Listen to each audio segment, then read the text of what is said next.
live? Live. Alright, Bismillah, salatu wassalamu ala rasulillah wa ala alihi wa sahbihi ajma'in amma ba'd. Assalamu alaikum wa rahmatullahi ta'ala wa barakatuh. Allah Azza wa Jalla says, speaking about his chosen slaves, الَّذِينَ يَذْكُرُونَ اللَّهَ قِيَامًا وَقُعُودًا وَعَلَى جُنُوبِهِمْ. Allah says those who mention Allah standing, sitting, and lying upon their flanks, i.e., those who make the dhikr of Allah all of the time. And they don't discriminate between, go to Safari, not YouTube, Safari. Those who don't discriminate between a time or place when it comes to making the dhikr of Allah subhanahu wa ta'ala. So with that being said, this is the mentality that we try to keep with regards to our classes and our lessons. As we said before, there's no study time. There's no such thing as how long should I read. There's no such thing as when or where do I do a class or how do I do a class. Do a class whenever you can, however you can, wherever you can. And alhamdulillah, this is one of the main constitutional points of FMF, 5 minutes of fayda. As I said before, we do 5 minutes of fayda on an airplane, in the airport, on a train, in a car, on a boat, in the desert, in the forest, in a snowstorm, in a rainstorm, overseas, in America, wherever.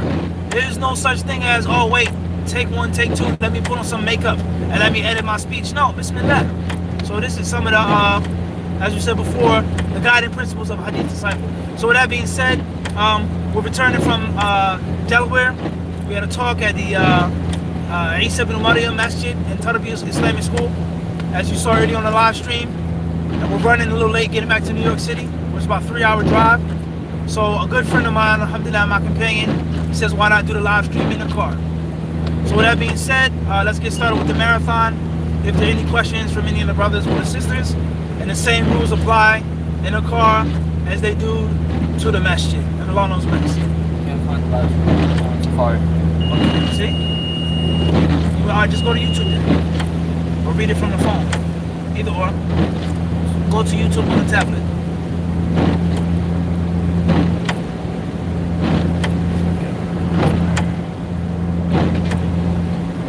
Initials OS, Columbia, Missouri. Assalamu alaikum. Tablet's probably easy for you. I don't read the first question. Alright, fuck. May Allah preserve you. When doing wudu, does water have to reach all the way up into the nose? Or is it sufficient to know that the water has entered the nose? Question comes from Columbia, Missouri. Assalamu alaikum wa rahmatullahi wa barakatuh. Does water have to reach all the way up to one's nostrils, or is it enough to know that the water is in your nose? That which is obligatory, according to some of the ulama of Islam, is that you put the water in your mouth and in your nose. And it doesn't have to reach the height of your nostrils in which you sniff or snort all of the water. No. Rather, that's something which is recommended based off of the hadith of Laqit ibn Sabira radiallahu anhu, in which the Prophet is quoted to have said, وَبَالِغْ فِي الْمَضْمَضَةِ وَالِاسْتِنْشَاقِ إِلَّا أَن تَكُونَ صَائِمًا. Make sure that you put a lot of water in your mouth and your nose unless you're fasting. So some of the ulama say that it's recommended to go above and beyond with regards to the water in the nostrils. But that which is mandatory is to put the water in the nose. Most of the ulama of Islam hold the view that water does not have to be put in one's mouth and nose while making wudu. Most of the ulama hold the view that the only thing that has to be washed is the actual external part of the face. That's in brief, and Allah subhanahu wa ta'ala knows best. Initials AB, Toronto, Canada. Should I let my husband sleep for the salah if you can't wake them up, or should you try by any means necessary? Question comes from Canada, Toronto. Should I let my husband sleep through the salah, or should I try any means necessary to wake him up? Try to wake him up. Try to wake him up. Try whatever means you can. However, you definitely have to be mindful of your husband. Unfortunately, there may be some husbands that may get up cursing and growling and swinging. Some husbands may make talaq. They may call you an abusive name. You stupid. Why are you trying to wake me up? Can't see I'm tired. I went to work. So on and so forth. So be mindful of that. Be mindful of that. But if your husband doesn't mind, and if he's just tired and worn out, then subhanahu wa ta'ala, you should try your best, inshallah ta'ala, to attempt to wake him up. And even more importantly, try to remind him before he goes to sleep to set an alarm clock. Or, honey, can I wake you up at such and such a time? Honey, I'm going to wake you up in half an hour. I'm going to wake you up in an hour. Well, how can that? As far as if you see he's exhausted and he's snoring and totally knocked out, he's totally beat down, and you've tried to wake him up, then perhaps it's best to leave him. And Allah subhanahu wa ta'ala surely knows best. Initials SA, Ontario, Canada. Did some research, not sure if niqab is wajib, but really want to wear it. My mom won't like it though. She had issue with abaya and no makeup, etc. If I do this mustahab act, but upset my mom, am I sinning? Advice. Question comes from Ontario, Canada, with regards to wearing the niqab. I did a bit of research. I'm not sure if it's obligatory or not, but I do want to do it. But my mother clearly doesn't want it. And I tried to wear an abaya without makeup and she was upset. Should I do a recommended act at the expense of angering my mother or angering my mother? I would say wear the niqab, even if your mother gets angry and upset. And that's because your mother, for whatever reason, may Allah bless her and guide her, she's upset that you don't want to wear makeup and you want to cover yourself and hide your modesty and your beauty. So her understanding of Islam, her practice of Islam is clearly not the best. Not to say anything derogatory about your mother, but the reality is the reality. It's clearly not the best. So with regards to what she's pleased with, she's upset, she's mad, she's this and she's that, you can't necessarily try to appease her but so much. You can't necessarily take into consideration her feelings and when she has an ignorant mentality or a Western mentality or a secular mentality or a non-Sunnah mentality. So even though it's not obligatory according to what you feel or believe, your mother, I mean, she doesn't want you to wear hijab. So how can you seriously consider and take into mind her feelings and her opinions? I just don't feel like that's a good idea. As far as a woman, a mother that's on the Sunnah, that's righteous, sister, daughter, you don't have to wear the niqab. It's not obligatory. It's going to cause you problems. The hijab is loose. Inshallah, please, I want you to get married. I want you to find a husband, so on and so forth. But that's one thing. That's one thing. And this is why some of the ulama of Islam, they say, or they discuss the issue of if a person's parents tell him to divorce his wife, does he have to listen to his parents or listen to his father? Some of the ulama, they say that he has to listen to his father based off of the narration of Umar and Ibn Umar. And Umar radiallahu anhu, he told Ibn Umar to divorce his wife. And some they say no, kalla, they say nay. There is no father like Umar and his knowledge and his jealousy for the deen and his insight of the religion. So if a person isn't like Umar, he doesn't have to listen to his parents. So the point is, hypothetically speaking, you wouldn't do something that's recommended at the expense of that which is haram, disobeying your mother. It's not obligatory to wear niqab according to you. So that's hypothetically. That's hypothetically. But however, your mother doesn't even want you to wear hijab. She wants you to wear makeup. So she's not Omar-like. Huh? And Allah knows best. Initials AA, Miami, Florida. May Allah reward you, Sheikh. Does leaving traces of wall paint on my arm, if difficult to remove quickly, make my wudu invalid? Question also Miami? Yeah. Leaving traces of wall paint on my arm and it's hard to remove it, doesn't invalidate my wudu. No, it doesn't. As long as it's slight and as long as you've attempted, it doesn't break the wudu. Even crazy glue and gorilla glue and things like this, the ulama of Islam, they say, if those things are left on a person's arms, a person is a painter or carpenter or construction worker, he has cement on his body, and he tried to scrape it off and it won't come off for some time, la bas. La bas, and Allah knows best. Initials AD, Minneapolis, Minnesota. Assalamu alaikum, Sheikh. What's the ruling on picking a side when there's a difference of opinion among the ulama? Is the person sinful for picking the easiest side? Please provide some details on this and its implications. And this comes from where? Minneapolis, Minnesota. Question comes from Minneapolis, Minnesota, one of the Twin Cities. With regards to picking one of the two views of the ulama in an issue, is it permissible to take the easiest view or the easiest opinion? Is this following your desires? Is it permissible? What are the ins and outs regards to this? In general, just because you take the easiest view doesn't mean that it's absolutely haram. And just because you take the view that agrees with you and you feel comfortable with, or that's the view that's given to you through a mufti, through someone passing on the ruling of Allah and His Messenger, it doesn't mean that it's haram. And many people, they make a mistake, They think that I can't take the opinion that agrees with me, that's following my desires. No.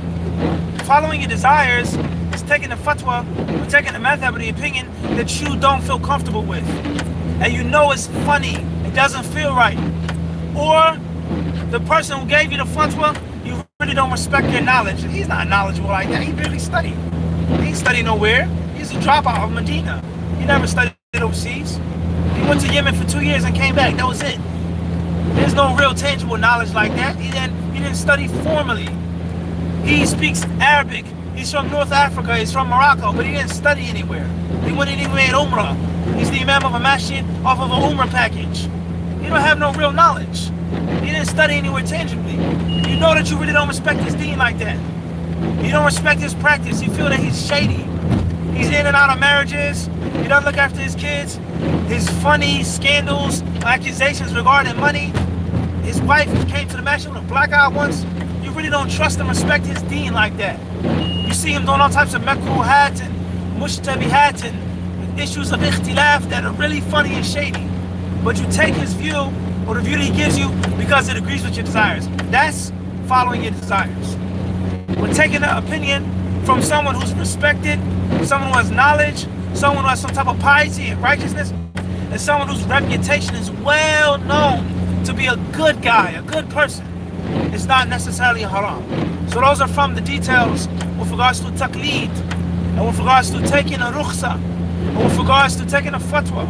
Someone who has strong knowledge, and someone whose deen you respect.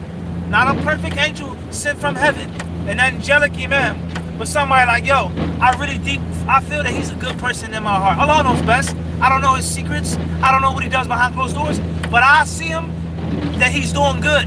And I think that he has knowledge of the deen, and I trust what he says related to me from what the ulama say. So these are some of the details being the Allah subhanahu wa ta'ala. And obviously, we live in a melting pot in which there are people who come from Somalia.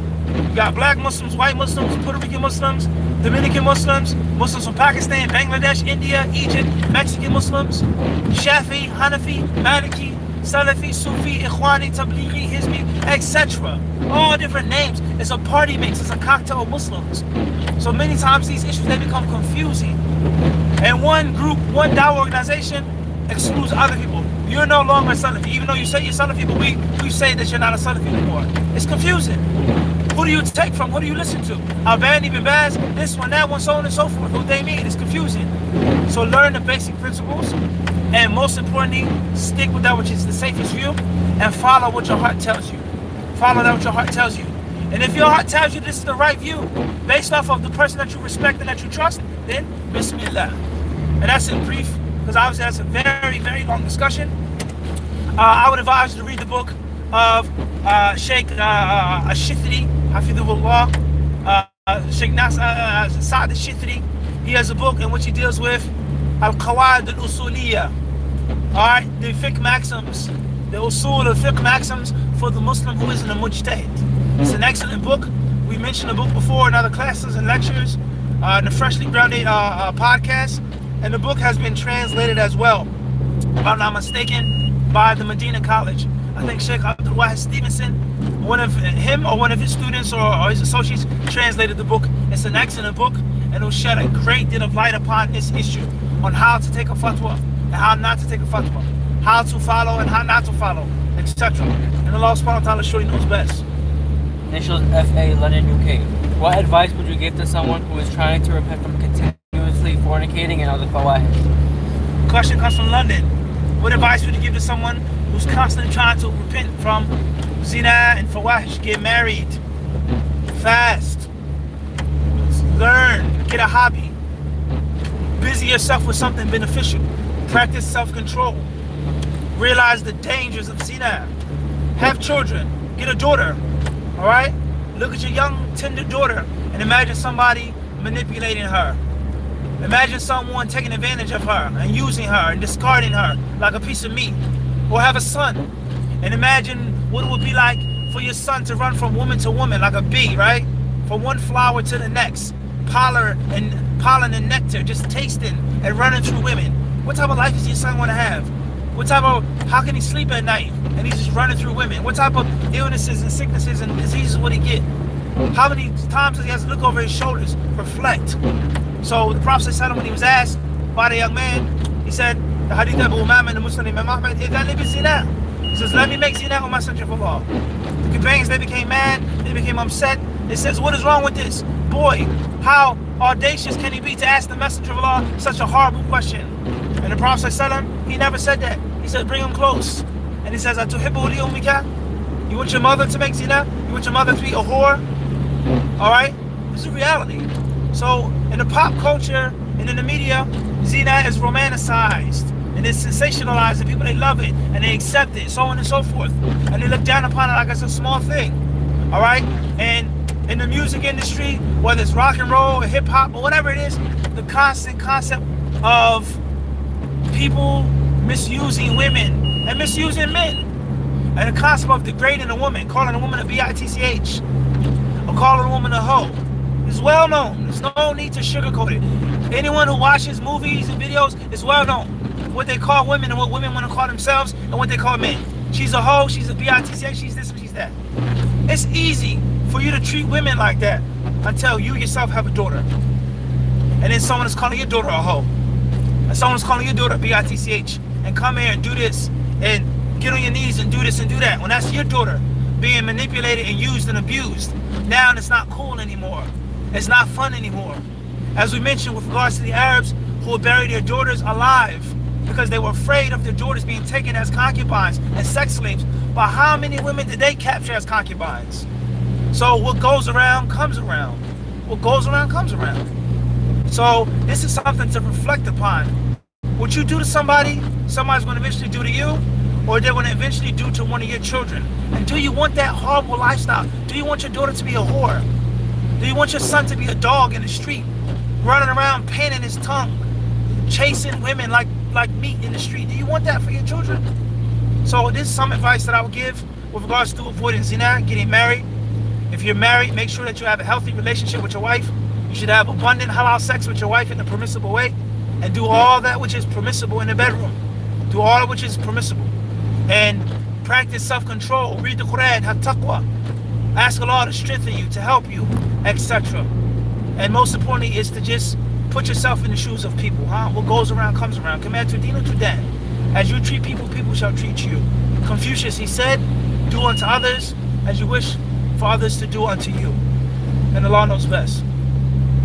It shows MB Brampton, Ontario. Is it permissible to spay or neuter a cat? This helps control their population. Otherwise, they are euthanized. Question comes from Brampton, UK. Is it permissible to spay or neuter a cat? This helps to keep the uncontrolled population down, and oftentimes they'll be euthanized and they'll be put to death anyway. Please go on Mufti Q&A. We've explained the ruling on neutering a cat. If my poor memory is correct, also we've explained this in Mufti Q&A Book 1. The ruling on neutering a cat. We've explained what the ulama of Islam say about neutering a cat, and some of the ulama in brief, they hold the view that it is permissible, especially if there is a need or a necessity, and Allah surely knows best. Initials FA from Houston, Texas. Assalamu alaikum, Mufti. May Allah preserve you. Is it haram to have a mounted deer or bobcat in the house, like taxidermy? Question comes from Houston. Is it permissible to have a mountain deer or a reindeer or a bobcat or puma or cougar taxiderm in your house? Ala kulli hal, it's not sculpting. You're not making a surah, a timthal, an image or an idol. Alright? You're not sculpting it. The only thing that you're doing is preserving Allah subhanahu wa ta'ala's creation. However, the concept of having this animal that many people worship, especially in light of the history of the indigenous people of this country, and how they used and how they looked towards these animals, all right? A puma. If you read the history of the puma was a sacred cat. It was a sacred animal. They worshipped it, whether it was the Aztecs or the Incas or the Mayans or other indigenous inhabitants of the Americas, quote unquote, the new world. They looked at the cat as being a sacred cat, and it was a deity to them. So do you want to have that hung up in your house, even though that's not your intention? That's not your intention. So therefore, I would say perhaps it's best to avoid it. But to say that absolutely it's haram, and you can't have a taxidermy animal, has to be a proof stating that it's haram. What are you doing that's making it haram? Are you imitating the law's creation, or by just preserving it? Allah subhanahu wa ta'ala surely knows best. Initials FA. Is that we're allowed to eat food, toothpaste, and things that can contain alcohol. And this question comes from London. Well, first and foremost, please empty your cup in the question. Who said that we can eat these things with alcohol in them? Who said that? Not saying that I disagree, but who said that? So you have to come to the table with an empty cup. That's number one. Number two is, the question is an oxymoron. You can't explain to an ignoramus anything. The Shafi'i rahimahullah, he says, مَا نَذَرْتُ عَالِمًا إِلَّا غَلَبْتُ وَمَا نَذَرْتُ جَاهِلًا إِلَّا غَلَبَنِي. He says, مَا نَذَرْتُ عَالِمًا إِلَّا غَلَبْتُ. He says, I've never debated with a scholar, a learned person, except that I beat him. And I never debated with an ignoramus, except that he beat me. Meaning an ignoramus will never accept what you say. Their cup will remain perpetually full. My imam says you can't use toothpaste with alcohol in it. My sheikh says it's haram to use Burberry. What's the name of alcohol? The cologne you use? Burberry Brit. Brit. You can't use Brit. It has alcohol in it. My sheikh says this. My mufti says that. So he's not going to accept anything from you. As far as a Muslim who lacks knowledge, that's a different story. A Muslim who's not the most knowledgeable, perhaps they'll listen. But an ignoramus, that's a strong word in the English language. That's a very strong word in the English language. I don't see them to accept anything from you. Al-Muhim, you explain to them bi'idhnillahi subhanahu wa ta'ala what you believe and what you feel and what you've studied from the kalam of the ulama, and you pass it on to them, and that's it. Khalas. If they accept it, alhamdulillah, do not fight and argue with them. Do not have a wrestling match with them. Do not wrestle them. Don't grapple them. This is what I heard from the ulama. This is what they say. This is why they say it. Bismillah, you move on. You're not getting drunk from the toothpaste. It's not an intoxicant. Keva, keva, keva. And Allah subhanahu wa ta'ala surely knows best.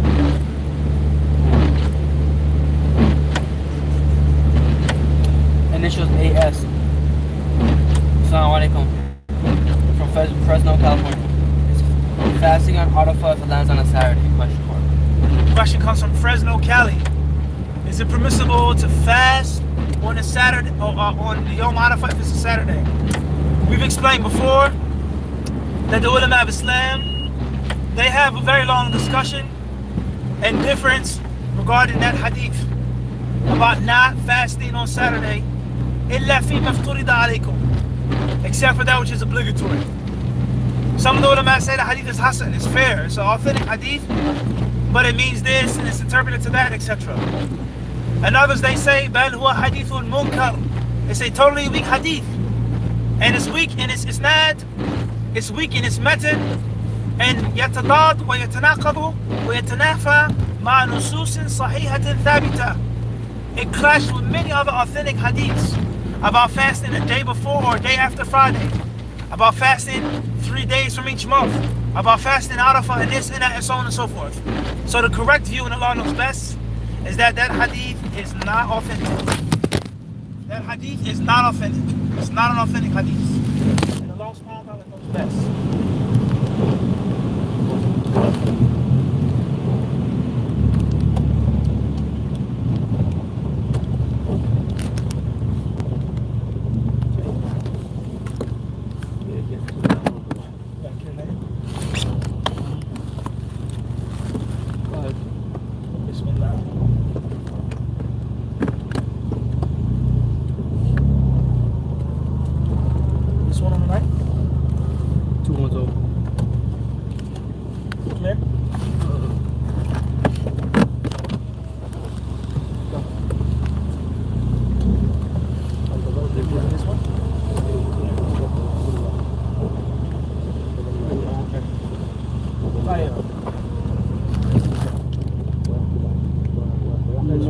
Next question. Initials SA, Ontario, Canada. Allah speaks about seeing and wandering the land of the groups who've been destroyed by Him. Is there a way we can do this? Certain areas to go? Right. The question says, Allah subhanahu wa ta'ala, He speaks about traveling in the earth. Traveling in the land to see the people that have been destroyed. Is there any way that we can do this, go about this? Is there any specific place that we can go to? It's a no and a yes answer. The no part is that there's a narration, or there are narrations about not entering upon the land of the destroyed. Not entering upon the land of the destroyed. Those who have been punished and wiped away. Whether it's the Ad or the Thamud, etc. Okay? Whether it's Ad or Thamud or whatever the case may be. So with that being said, and other versions of the narration says, Illa wa antum bakun, except you're crying. So going to visit the places, the makan al-mu'adhabin, places in which people have been destroyed and wiped away, is not necessarily something that you should do. It's not necessarily something that you should do. Alright? As far as traveling in general and going to see Allah's earth, and only Allah knows which people or who were destroyed and who were wiped out, then that's something that you should do and you can do, bi'idhnillahi subhanahu wa ta'ala. Something that you can and should do. With regards to seeing Allah's earth and traveling and reflecting upon Allah's creation. And only Allah subhanahu wa ta'ala surely knows who was destroyed, what nation was destroyed, and which nation was kept alive, etc. Al-Muhim, to say that it's absolutely haram to go and enter upon those people, we can't necessarily say that, but it's definitely not something which is recommended, as the ulama they say, based off of those narrations. What's important is travel. You get the opportunity to go to a country, travel. Okay? Go and see the remnants, and see the ancient things that are left behind, different civilizations that no longer exist. Whether we know about them specifically being wiped out or not, that's in brief, and Allah subhanahu wa ta'ala surely knows best.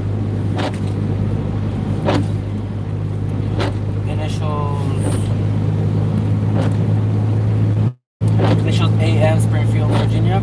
If there's a woman who wears a niqab, is it okay for her to show her face to male officials when going to other countries, such as crossing the border to Canada? Question says, coming from where? Springfield, Virginia. Springfield, Virginia. With regards to a niqabi sister, is it permissible for her to show her face to non-mahram men when she's passing through or by a border, the airport, etc.? If it's a necessity to travel, or is a need to travel, then that's one thing. You have to. You have a choice. If you can get stopped and they have to see your face, then that's one thing. As far as if you can show it to a woman officer, then perhaps that's best. As far as if you don't, it's not a need, it's not a necessity, then that's a different story. And Allah subhanahu wa ta'ala surely knows best. Clear. Yes? Yeah.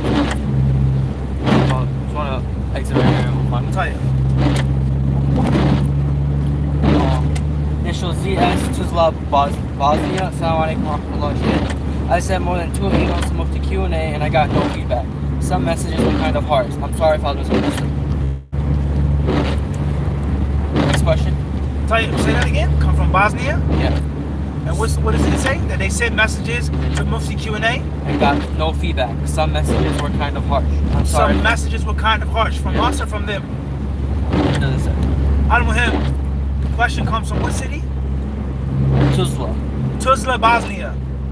I sent some questions a while back to Mufti Q&A or muftihadith@gmail.com and I didn't get a response. Please, or whatever the case may be. Al-Muhim. I'm so sorry for that. We sincerely apologize. Whatever happened, whoever was right or wrong, we accept the blame and the responsibility for that. Please resend the emails and make sure that you're sending it in the right place, inshallah ta'ala. 15? And we'll get right back with you. If you want to, you can send the email tonight, inshallah, and I will make sure that you'll get it, bi'idhnillahi ta'ala. All right, thanks a lot. Next question. Exit 4. Clear. Initials MA, sister from Toronto, Ontario. Assalamu alaikum, Shaykh. Is it okay to delay Dhuhr before us? Pray 15 minutes before Asr comes in? Yesterday, last night I believe. About work, right? Sorry. Initials AK, Sheffield, UK. Assalamu alaikum, Shaykh. Can a woman pray in a train with passengers on sitting down? If she fears she'll miss the salah, what is the best solution? May Allah bless you. Tayyip. Go left. Question comes from where? Toronto, Ontario. From Toronto. With regards to praying on a train. sitting down, they're mid next to you, etc. You fear that if it's a necessity to pray on the train, then pray on the train. If the prayer is going to go out, pray on the train no matter what. Sitting down, not facing the qibla, whatever the case may be. Sitting next to a man isn't something which nullifies your prayer. Do you make your movements, fear Allah to the best of your ability, sitting down. Whether you have a man next to you, a kafir next to you, somebody drunk next to you, a dog next to you, do what you can. However, be mindful of time management, as we said before. Be mindful of managing your time properly and trying your best to avoid something like that happening. And Allah subhanahu wa ta'ala surely knows best. Initials AK Germany Cologne. Assalamu alaikum, Sheikh. Is it permissible to translate your Q&A into German for our brothers and sisters over here? Tayyip, question comes from Cologne, Germany. Is it permissible to translate your Q&A into German for our brothers and sisters here in Germany? Bismillah, I have no problem with that. As long as, inshallah ta'ala, you guys make an accurate translation, that's fine. What's mine is yours. La bas. It could be recommended, it could be obligatory. If there's a piece of knowledge or some type of information that is needed. If it's some type of information that's needed and you know this is the only way that they can get it, you may have to. I don't mind, you have my permission. La bas. If you want to write it down or record it or whatever, you have my permission. May Allah bless you. It was back there? Yeah, it's fine. All right, tell you. Up Here? here. Forest Avenue. No. Forest? Amity Place. Make it right. All right. Up. Initials HA, Arlington, Virginia. My father wants me to go to Jamaat Tabligh and listen to take part in it with them. When I refuse, he gets angry and upset with me. What is your advice? Question comes from? Arlington, Virginia. Arlington, Virginia. My father wants me to go out with Jamaat Tabligh, a Jola. But every time he tells me, I say no, he gets upset with me. What should I do? What advice do you give me?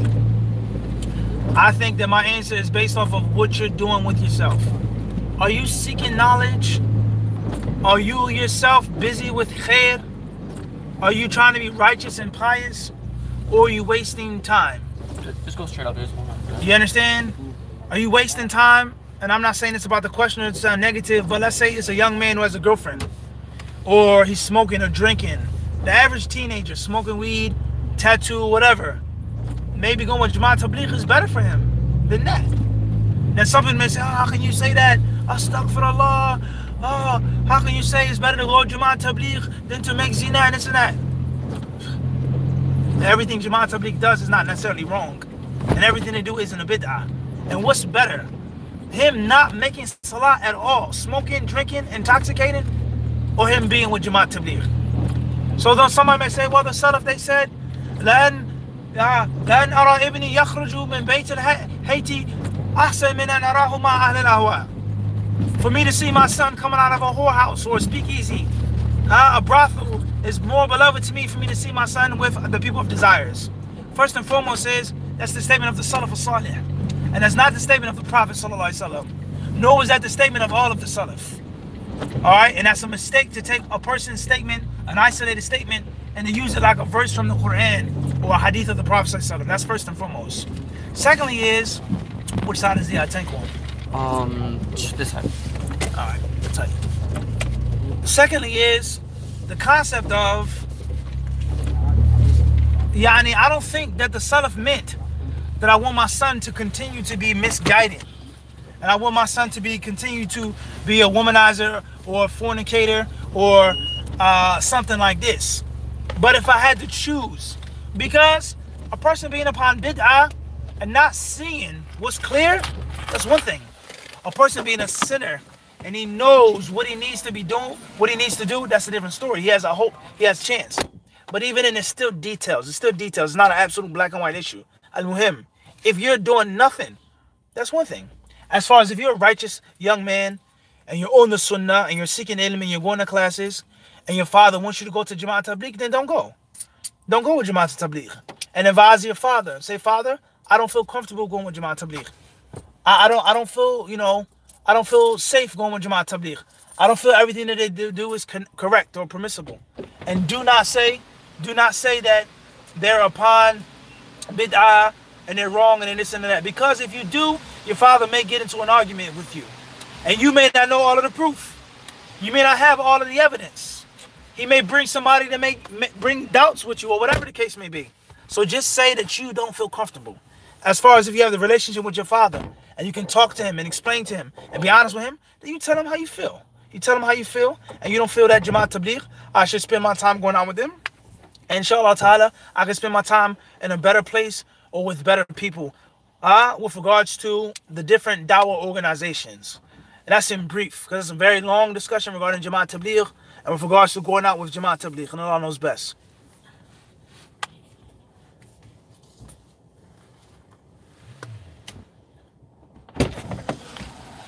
Sorry we had to stop for gas, guys. This is real, huh? This is no studio. This is what? Candid, huh? Initials ZA, Denver, Colorado. Assalamu alaikum. Is wiping over the face after making dua bid'ah? Question comes from Denver, Colorado. Is wiping over the face after making a dua a bid'ah? I believe we answered this before in some detail. Al-Muhim in brief. Some of the ulama of Islam, they say that it should not be done because the hadith that supports it or legislates it is not necessarily authentic. It's not authentic. But just because the hadith isn't authentic doesn't mean that the practice is automatically called a bid'ah. That's first and foremost. And that's what I would advise you to do, not to do it. But there are many other ulama who hold the view that it is permissible to be done. Ulama of the sunnah. They say that you should and it's permissible to do based off of two things. Number one, the fact that the hadith, they say, is not da'if, and it is okay, it's hasan. Hasan li ghayri, whatever, they say it's hasan. And secondly, they say that they're athar of the sahaba, and athar of the salaf as-salih, that when someone that made dua, they would wipe over their face. So therefore, is no text against it.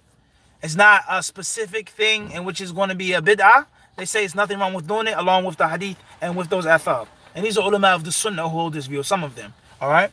Now, one may say that when I wipe over my face, I feel closer to Allah.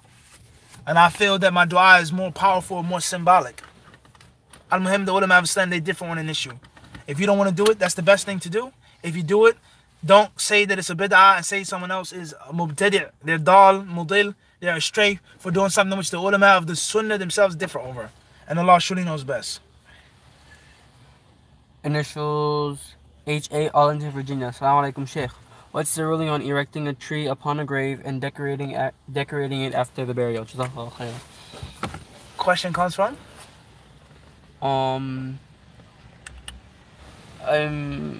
Arlington, Virginia. Arlington, VA once more. Is it permissible, what's the ruling, on a person putting a grave or putting a tree on a grave and decorating that tree? That's impermissible. And that is going to be a bid'ah. That's munkar. That's evil. And that is not to be done on any grave. The Prophet ﷺ, he gave us restrictions regarding the graves. What to do and what not to do. The grave is not to be of a certain height. It's not supposed to be anything fancy, etc. That's unlawful in Al-Islam. And Allah subhanahu wa ta'ala sure knows best.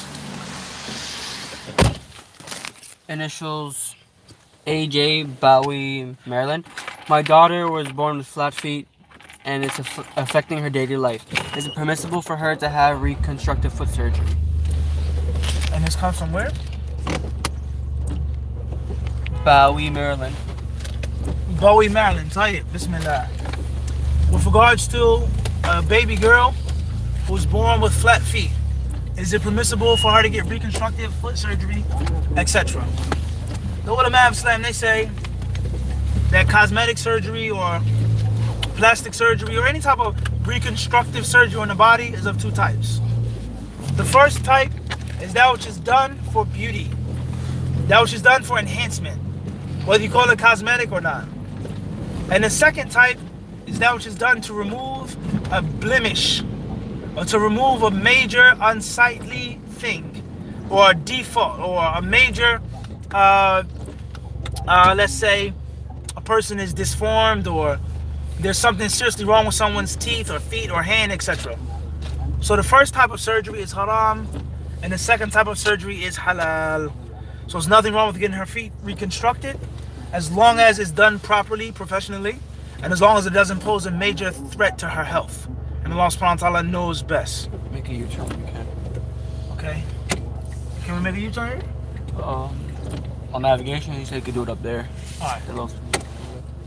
Okay, initials AK on Toronto, Ontario. Assalamu alaikum wa rahmatullahi shaykh. Jazakallah khairan for your efforts. After one has learned a sufficient amount of Arabic, should they listen to Arabic lectures only? Question says, I think someone made a correction, says Bowie. Bowie, not Bowie. Sorry for mispronouncing his city. People get upset, huh? They get tight over that. Don't mispronounce my city. Tight, Bowie, Maryland. Inshallah in the future. With that being said, once a person learns Arabic, should they only listen to Arabic lectures, etc.? No and yes. You can listen to whatever language you want to, as long as it's a benefit, as long as it makes you feel good, as long as it's helping your soul, as long as it's getting you closer to Allah subhanahu wa ta'ala. As far as studying and systematically studying and benefiting, and of course, time is limited. Your lifespan is short. Energy and resource is kept. So you should try to learn as much Arabic as you possibly can and benefit as much as you possibly can. And learn the deen in its purest organic form the best way you know how. As far as you should never ever listen to Arabic, to English, and you can't listen to a German lecture, no, that's not true. And many brothers, they go, Just send you make a left. Don't worry about the U-turn. And many brothers, they make a mistake. And they say, I don't read English books no more. I read English book in such and such amount of years. I don't necessarily agree with that. And I consider that to be a mistake. I think that that's a mistake, all right? Me personally, I enjoy reading English books. And alhamdulillah, and I'm not bragging. But alhamdulillah, I think, I've learned Arabic. I can read Arabic, I can read the newspaper, I can listen to the news, I can watch Arabic cartoon, I can watch Arabic movie and understand it like it's English. But I still love my original language. And I still benefit from English. And obviously being a speaker, you have to know how to speak properly in English. You have to give a khutbah, you have to learn how to give a talk, a speech, and you have to have good, strong, eloquent English. Let alone information that you may not find in Arabic. Information that's not in Arabic, information that's from an English culture, or an American culture, or a British culture. So there's nothing wrong with it. There's nothing wrong. It's not necessarily haram or disliked. All right? If that's your preference, stay. But the concept of totally being disconnected to your culture and language, 100%, I find that being dangerous. And perhaps that's a seed for disaster in the near future. And Allah knows best. You make a left at Fahia. Initials FA, London, UK. Are you driving, Mufti? Yes, that's correct. What's the initials? FA, F Ali. F Ali. Yes, that's correct. It's a Q&A marathon. What? Mobile. Mobile in the car.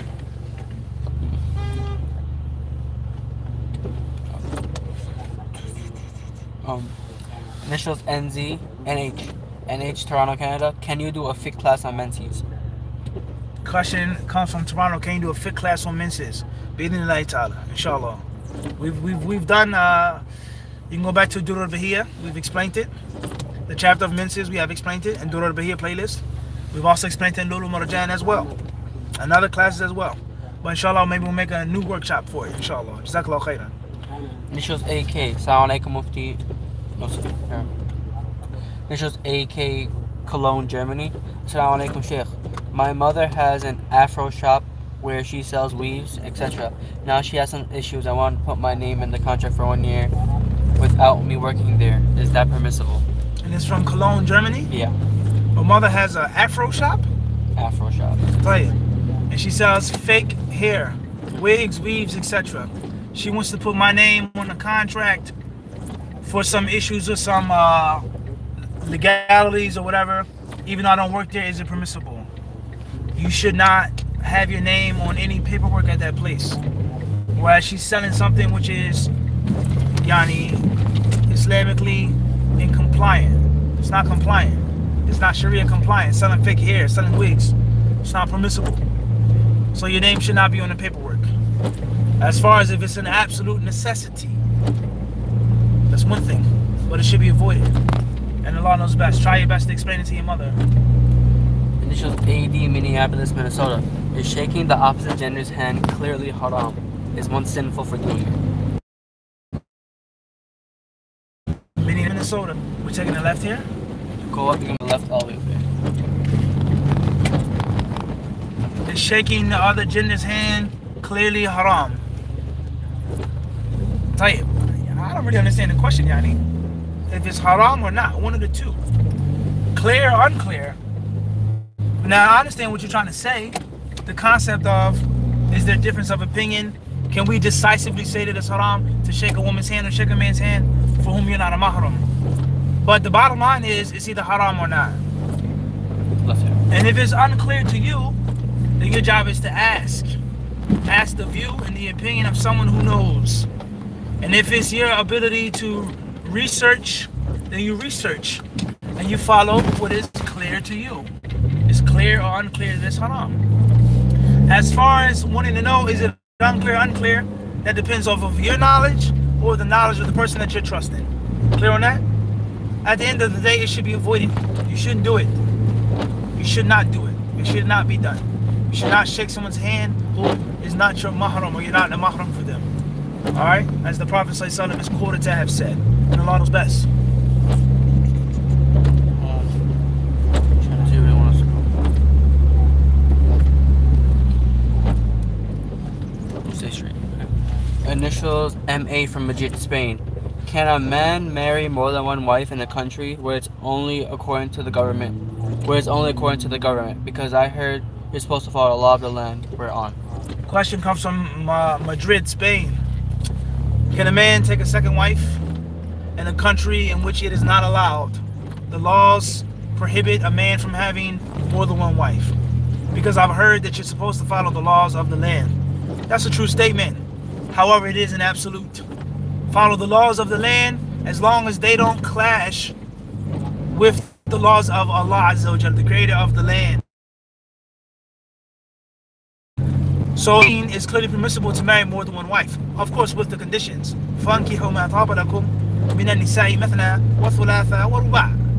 Permissible to marry 2, 3, or 4. With the conditions, of course. Just like anything else. Just like anything else. You can't pray unless you have conditions. So there's no need for people to say, oh, polygamy is only for a man, it's only. We know that. The whole entire deen is only. You can't praise a cat unless you have this. You can't do this unless you have that. So there's no need to keep watering down the concept of polygamy to appease the kuffar. Alright? And Allah surely knows best. So with that being said, just because the law of the land says something, it doesn't mean it becomes haram for us. Especially if it's something that is a part of our deen. Alright? So, marrying more than one woman on paper, obviously that's going to be problematic where you're from. Alright? But that doesn't mean that's the law and the religion now. That doesn't mean that's the sharia of our deen. Okay? So therefore, if a man has another wife, he's from a place, and he marries another woman, and the second wife or the first wife is not documented civilly, etc., it's not haram in Islam. We follow the rules that do not go against the teachings of Islam, such as a traffic light, such as a speed limit, inshallah. Inshallah. Such as things like this, And Allah surely knows best.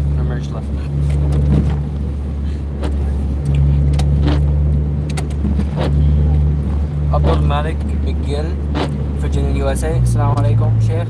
My brother was asking, how do we know if the Sunni Hadith is true and that the Shia books are false? How do we know which sect is true? This is what the brother asked. And this comes from? Virginia. Come from VA? Yeah. How do we know that the Sunni Hadiths are true and the Shia Hadiths are false? Or vice versa? Al-Muhim is going to be based off of what you know, how much understanding you have, and how much you trust and respect the person. Okay?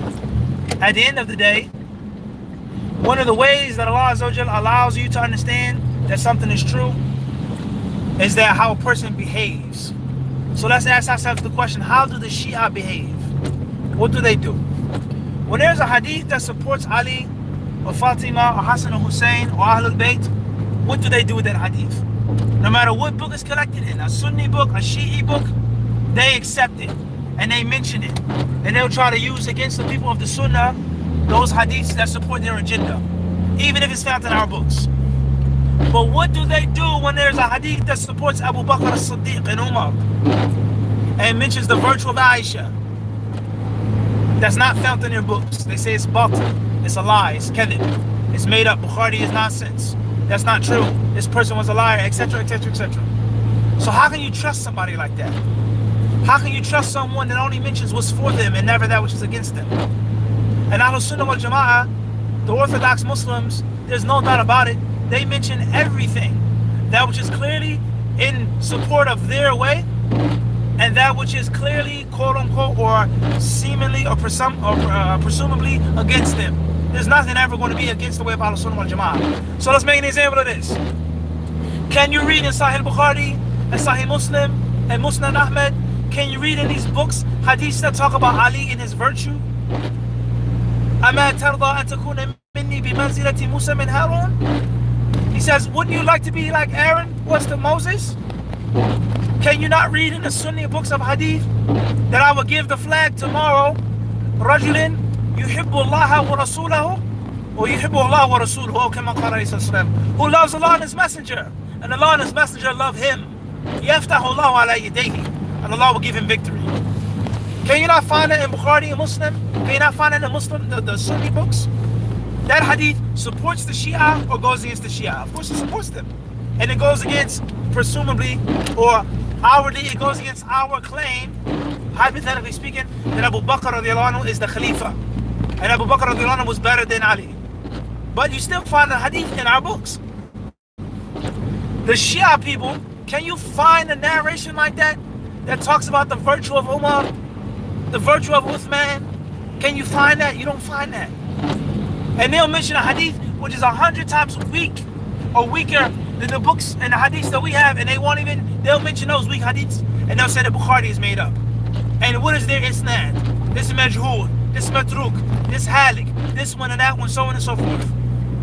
So just look at that and ask yourself the question, who's being fair? In the books of Ahlul Sunnah is that which is for them and that quote unquote against them. And the books of the Shia is only that which is for them. So this is a clear sign of the people whom you should trust. And the point I'm trying to get to is that whenever a person isn't a scholar, Allah subhanahu wa ta'ala, from His kindness, min lutfihi, from His kindness, is that He gives you signs on who you should and shouldn't follow. And Allah knows best. It shows AA from Birmingham, UK. Assalamu alaikum. Does wearing a coat over the jilbab override its conditions, as it would show the shape of one's shoulders and body? May Allah preserve you.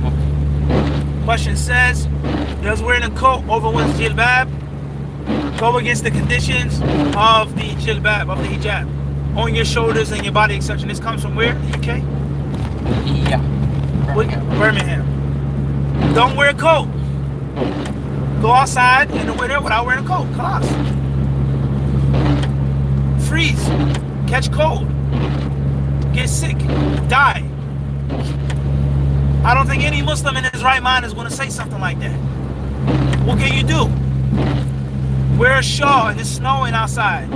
Wrap something. What can you do? What can you do? What can you do? Everyone understand this? That's first and foremost. Secondly is, the garment not being on a woman's shoulders, I've never read that this is min shurut hijab al-mar'a al-muslima. That's the condition, or from the conditions of a woman's abaya or jilbab. Do some ulama say that it shouldn't be on the shoulders? Perhaps. But there's a condition and a prerequisite, I've never come across that. And I've never come across a dalil from kitab and sunnah and ijma' stating that that is a condition, a prerequisite. Is that the view of some of the ulama? Perhaps. They have their generalities, umumat, that they stick to, that they're using. But to say that that's a must, that's an absolute condition, I've never come across that. Thirdly is, just because you wear a jacket, does the jacket have to be tight? Can the jacket not be loose? Can the jacket not be long? And you can't cover every single thing. Even if you wear a garment from your top of your head to your feet, it's still going to show the general shape of your body. In general. It's going to show you that you're 5 feet and 5 inches tall in general. You can't help that. So the hijab is not fit to totally blind someone from every single thing. That's not necessarily the proper fiqh of the hijab. Fear Allah to the best of your ability. Don't wear a tight coat. Don't wear a tight coat. Don't wear a tight jacket. And try to fear Allah the best way you know how. And most importantly, yani,